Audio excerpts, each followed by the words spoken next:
inaad farjiga dhowrtaa wuxuu ka mid yahay cibaadaadka baryada lagu aqbalo ma rabtaa inaad mustajaabu dacwa noqotid dadku waxay dhahaan iyo ilaahay in badan baan bariyay wixii aan weydiisanayay maan arag ma rabtaa in laga aqbalo saama jecesha in baryadaadu cinda allaahi maqbuul ay noqoto albaabada alle ay kuu furan yihiin waxaa ka mid a waxyaabahay ku furmaan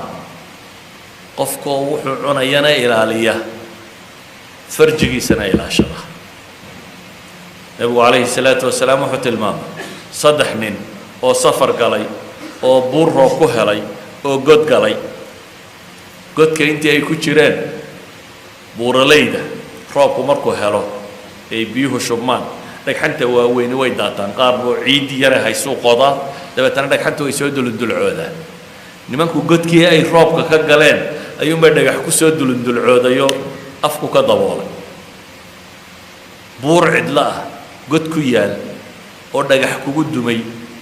oo wax ku ood safar ahayd oo cid ku tabaysa iyo cid ku helaysaa toona aanay jirin laa mobile baan jirin walaa wax kalaan jirin suu ninkani uga baxa xeelad kale markan dhammaata ayay 3 nin yidhaahdeen waryaah nin walowba bal wixii aad sileedahay camal wanaagsan buu hayo ilaahay aad ugu dhowaanaysay alla ku bari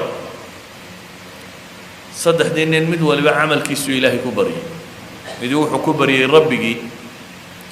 inuu waalidkii adeeci jiray oo xataa maalmaha ka mid a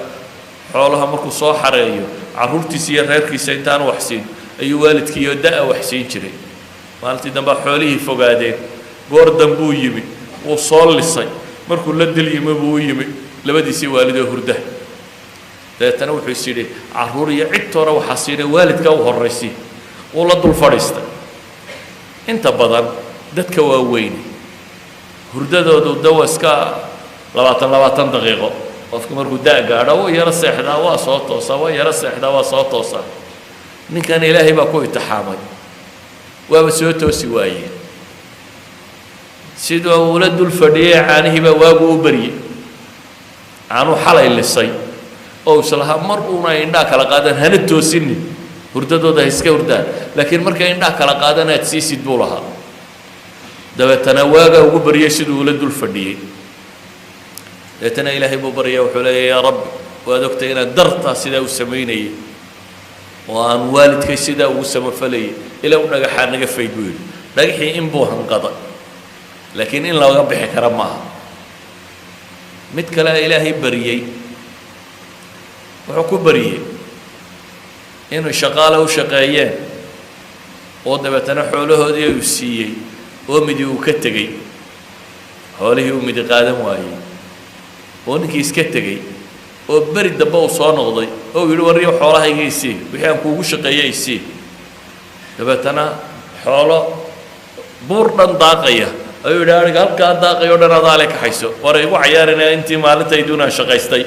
intayduuna sii buu leeyahay wuxuu yidhi intaad shaqaysatay xoolihii aan rogrogayay ku biirtay dabeetana intaasay kuu goysay wixii aad ka tagtay wakaase ilaahu waad ogtay buu leeyahay ammaano daraaddeed ninkaa waxoogaaga yar ii dhiibtay wixiisii intaan u badiyey oo u rogrogay inaan adiga daraadda u siiyey waxaasoo adduuna ammaanu sheeganaya ilaahu naga fayd in kalea ilaahay ka faydi weli lagama wada bixi karo saddexdu xadiisku kala horraysiinayaaye siduu kala horreeyay umaynan sheegine kanka saddexaad wuxuu sheeganayaa gabadh in adeertiiya oo uu jeclaaday inay jirtay dabeetana gabadhaa inuu isku dayay si kasta inuu ku helo way diidday gabadhii diidday oo abaari ku dhacday oo baahan baa u timi markaan abaar baa hayso waa baahatay dabeetana wuxuu yidhi sukay dhiib xoolana waan ku siinaya wuxuu u ballan qaaday inuu nuskiilo dahab u siiyey nuskiilo dahaba nuskiilo dahabi waa imisa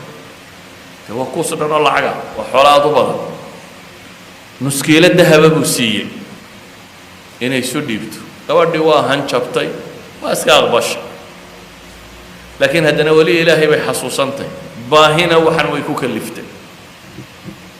iyadoo dahabkiina haysaba waxay ku tidhi waryaa war ilaahay ka boqo oo meeshaasi waxaan xalaal ahayn ha ku goyn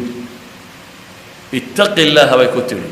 eraygaasaa madaxiisa galay ittaqi illaah war hooy ilaahay ka cabso